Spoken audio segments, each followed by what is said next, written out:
And what they said, they all said the same thing. I think their one came out on the 23rd of January, for the U.S. military, that is. The DCDC report states that economic globalization and indiscriminate migration may lead to levels of international integration that effectively bring interstate warfare to an end. By states, they mean nations. However, it would also result in communities of interest at every level of society that transcend national boundaries and could resort to the use of violence. They also go into more of this on page 12 of the same report. Changing values. Now, remember what Huxley said, Mr. Julian Huxley. He said they'd have to gradually introduce, through different techniques, that he meant entertainment, through education and so on, they'd have to gradually devalue human life and get us to accept the devaluation of human life. The easiest way, of course, was to give us a pretty sick society. We have lived through it. Those of us who are a bit older have already lived through all the changes that came through the culture industry, where sex was promoted to the nth degree, exactly as Huxley said it would be. He said himself it wouldn't matter because it would be like eunuchs, entertaining eunuchs. In other words, you'd be sterile. But he also said that you'd have to bring a form of degradation, and we've had a degraded society when we have corpses hanging in art galleries, wax corpses for art.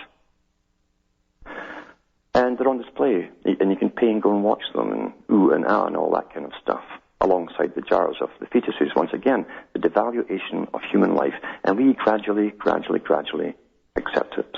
Until, if they just take your neighbor away and make piecemeal of him, what's the big deal? You literally think of it in economic terms, that's what's coming.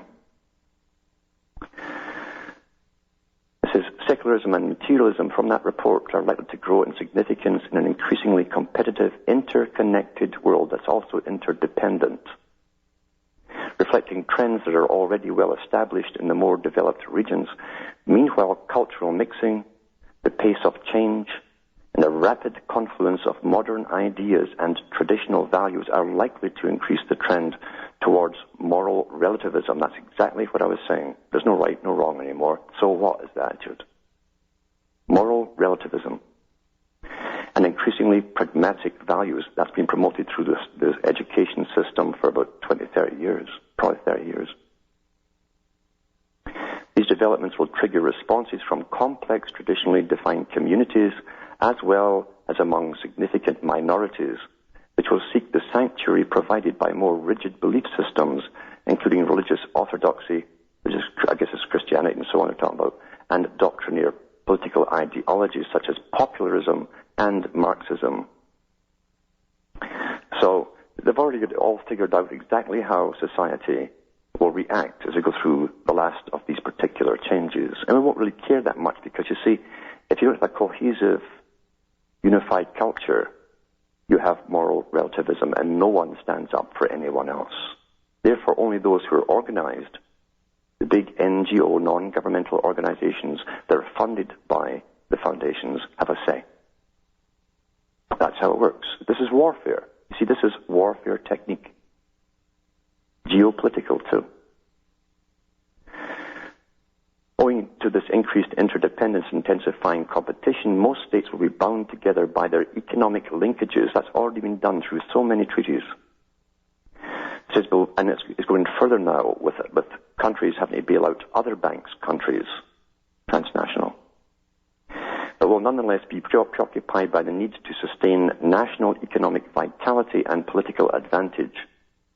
Individual well-being will depend increasingly on access to and exploitation of opportunity within the globalized economy.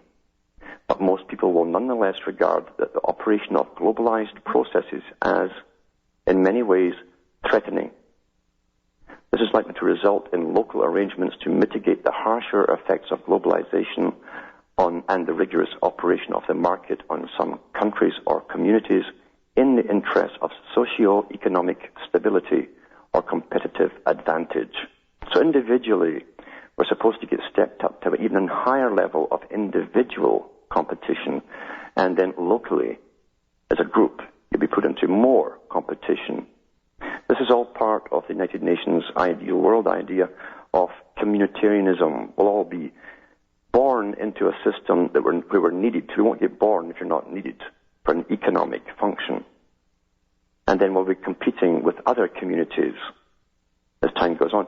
This is from top think tanks. They don't sit and pop LSD to come up with this stuff and go home and forget it all.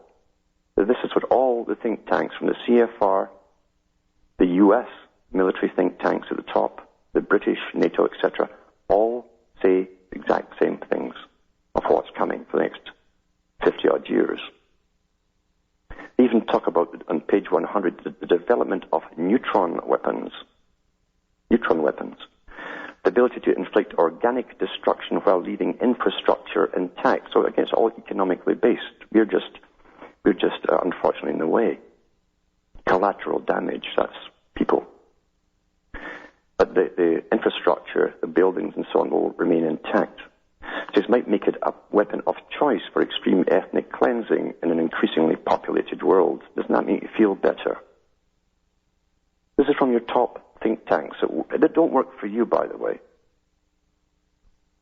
They work for this agenda, as do the top boys in your militaries across the world. We're already globalized. We're just putting the final signatures on the last part of it. Back with more after these messages.